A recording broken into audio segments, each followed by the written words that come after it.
My name is Yi Xu, and currently I'm a PhD candidate and also a research associate at the Media Studies Research Group in the Institute of Media and Communication Science. I got my bachelor's degree at the University of International Relations in China in 2015. At the very beginning, I decided maybe later on I would like to become a journalist or a public relation practitioner. But later on, when I started my master's study here, I selected 3 very interesting research modules, and I find I'm pretty interested in academic research. And my research interests include journalism study, visual communication, risk and crisis communication, and public diplomacy. In the year 2016, I came to Germany to pursue for my master's degree.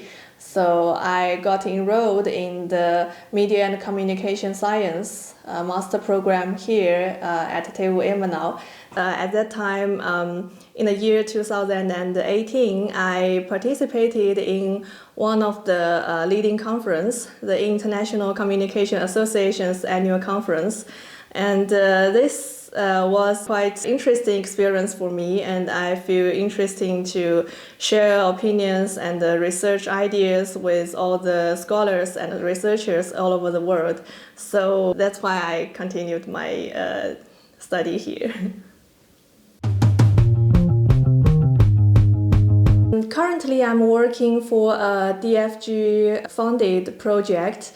This is Disappearing the Pandemic, and this project aims to analyze the government communication, media coverage, and the citizens' response to the pandemic communication in 6 European countries and the USA. And on the other hand, I'm also working on my PhD dissertation.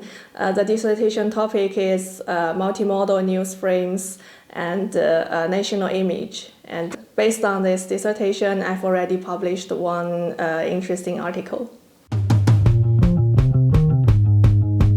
At the very beginning, what triggered my interests when I came to Germany, I find that people and media coverage towards other countries, especially like China, are quite different from what I can see previously.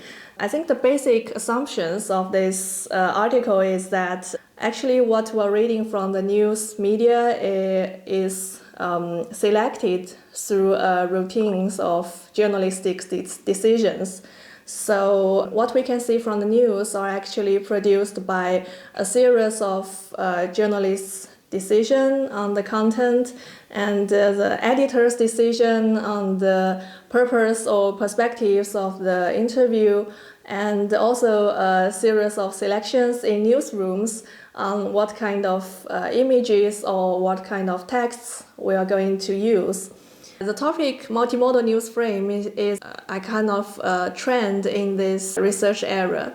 So multimodal news frames has 4 basic assumptions.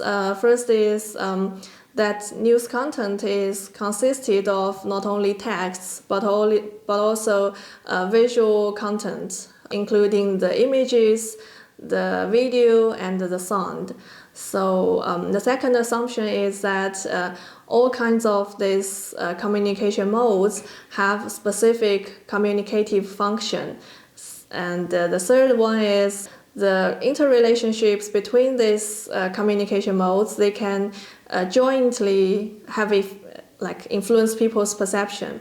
And the fourth one is the contextual factors can shape people's perception on this certain issue. As you can see, nowadays we are using more and more social media to read news.